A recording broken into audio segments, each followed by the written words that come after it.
जी अस्सलाम वालेकुम। अब हम डे 3 के दूसरे टॉपिक को डिफाइन करेंगे डिज़ाइन के हवाले से कि डिज़ाइन वगैरह अगर हमने लगाना हो स्लाइड्स पर, क्योंकि ये जो स्लाइड्स हैं हमारी ये तमाम वाइट स्लाइड्स हैं। हम चाहते हैं कोई कलरफुल, डिज़ाइनेबल, स्टाइलिश, कोई अच्छी सी डिज़ाइन वाली स्लाइड्स लग जाएं।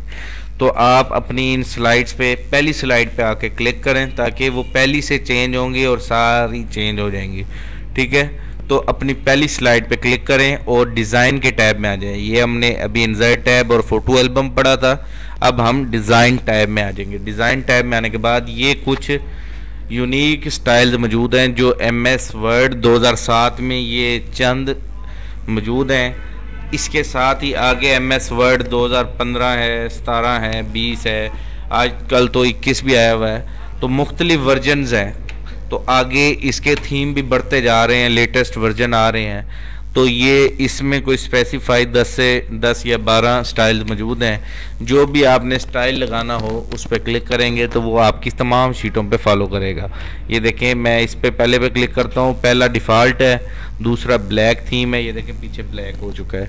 इस पर क्लिक किया तो ये ब्लैक कलरफुल, ये जो भी आपको कलर बैक साइड से नज़र भी आ रहा है थोड़ा थोड़ा, तो जो भी आप लगाना चाहें उस पर क्लिक करेंगे जस्ट, तो ये उसकी शक्ल इख्तियार कर लेगा। ये देखें, ये तमाम शक्ल उसने उस तरह की इख्तियार कर ली है।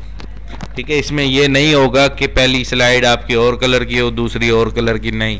इसमें पूरा एक थीम ही सारी शीट पे चलेगा। अगर आपको ये अच्छा लग रहा है तो ये देखें, वो टेक्स्ट जो हमारा यहाँ पे लिखा हुआ था फोटो एल्बम, वो अभी यहाँ नीचे आ गया। क्यों आ गया? क्योंकि इसके टेक्स्ट का थीम यहाँ पे है, इसलिए वो ऑटोमेटिक यहाँ ले आया है। इसको लगाएंगे तो ये देखो, इसका टेक्स्ट का थीम इधर चला जाएगा। इसको लगाएंगे तो इसका टेक्स्ट का थीम इस तरफ चला जाएगा। ये हर थीम का अपनी ही सेटिंग है। ये देखें, ये हमने डिस्प्ले किया, तो अब इसको हम ओपन करके देखते हैं। तो ये देखें, ये बहुत ही अमेजिंग कलर और बहुत ही अच्छी कलर की स्लाइड्स बन जाती हैं।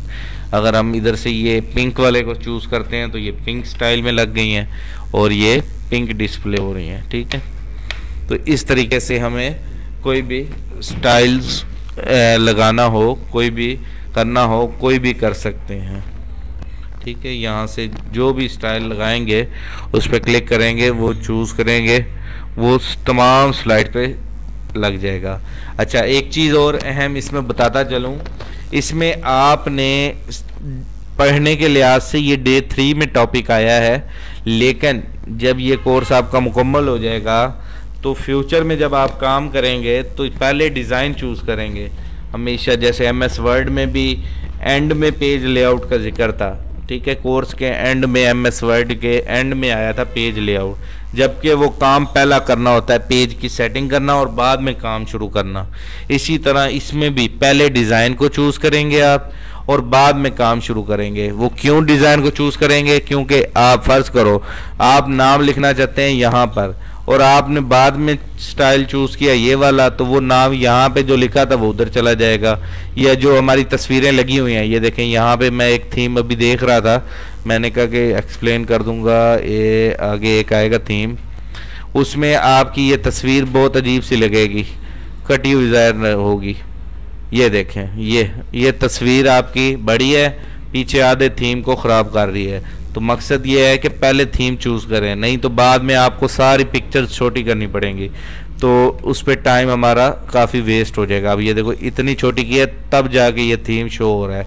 ठीक है, इसी तरह ये देखें, तमाम पे थीम हमारा ख़राब हो रहा है। ये देखें, तो इसलिए पहले सबसे पहले शीट का थीम चूज़ करेंगे और बाद में आप इस पे वर्किंग स्टार्ट करेंगे। मतलब कि पहले कलर डिज़ाइन चूज़ करें। ये देखें, ये मैं फर्ज करो Ctrl+N करके न्यू स्लाइड मैंने खोली। सबसे पहले यहाँ अब मैंने बनाना है फ़ोटो एल्बम। सबसे पहले मैं ये थीम चूज़ करूँगा, यहाँ से थीम चूज़ किया और अब मैंने जो फ़ोटो एल्बम बनाना है, काम करना है, वो अब काम करेंगे। उम्मीद है आपको ये टॉपिक समझ आ गया होगा। कोई क्वेश्चन हो तो आप पूछ सकते हैं।